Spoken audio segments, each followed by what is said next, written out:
وافعلوا خيرا لعلكم تفلحون صدق الله العظيم। মহতারাম হাজিরিন, অত্যন্ত আন্তরিক পরিবেশে আমাদের আজকের আলোচনা হয়েছে। আমরা উভয় পক্ষ মনোযোগ দিয়ে শুনছি। যেহেতু এখানে আমাদের দুইজন ভাইয়ের কথা ছিল যে নিরপেক্ষতার দৃষ্টিকোণ থেকে আমরা একটা ফয়সালা দেব,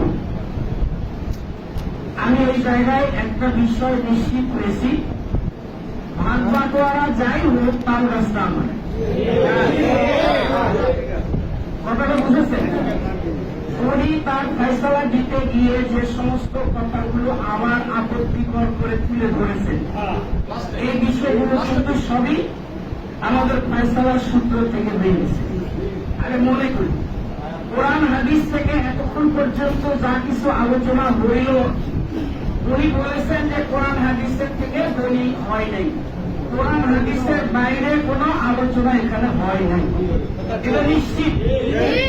এবং অসংখ্য ভুরি ভুরি দলিল প্রমাণ উভয় পক্ষে দেওয়া নেওয়া হয়েছে এবং আপনারা যারা শ্রোতা মন্ডলী আছেন সকলে নিরপেক্ষতার দৃষ্টিতে বুঝতে পারছেন যে জিনিসটা কি। কথাটা বুঝেছেন? ওনার আপত্তির যে বিষয়গুলো আমি আপনাদের সামনে তুলে ধরি। একটা জিনিস হালাল, বৈধ, এই জিনিসটাকে আমি যেমন আমাদের অঞ্চলের মধ্যে একটা পক্ষ আছে তারা গরুর গোশত খায় না।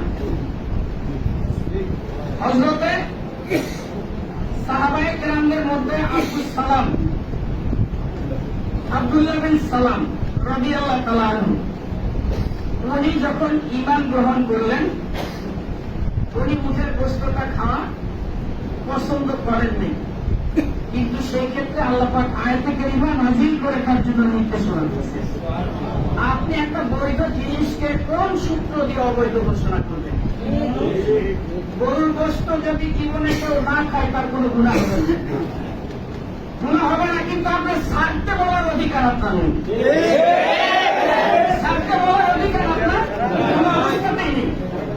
যেখানে আল্লাহ পাক সুস্পষ্ট বিধান দিয়েছেন, আমাদের মূল বিষয়বস্তু ছিল দরুদ আর সালাম।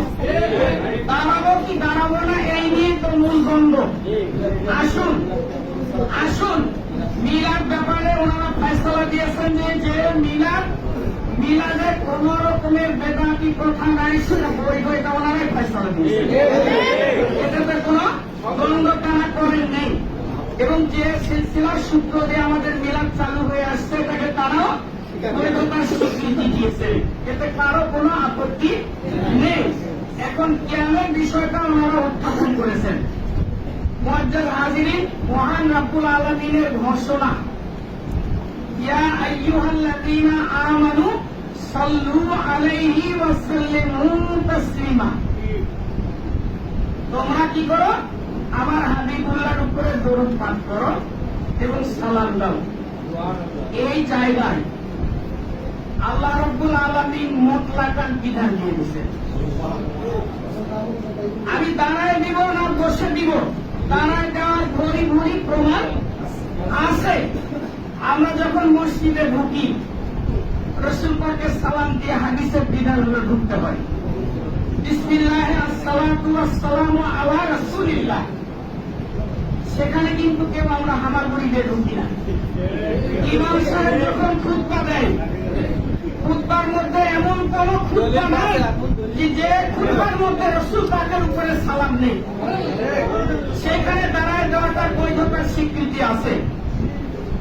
আমরা যখন নাতে রাসূল পেশ করছি, রাসূল পাকের শানে যখন সাহাবায়ে কেরামদের রচিত হযরত হাসান ইবনে সাবিত রাদিয়াল্লাহু রাসূলের প্রশংসামূলক যখন কবিতাও গাইতেন, তার জন্য আপনি কথা বলেন, তার জন্য মসজিদের নববীতে একটা মিম্বার উচ্চ আসন তৈরি করে দেওয়া হয়েছে। এরপরও আপনারা দলিল খুঁজে পান না, এরপরও আপনারা দলিল খুঁজে পাচ্ছেন না বৈধতা।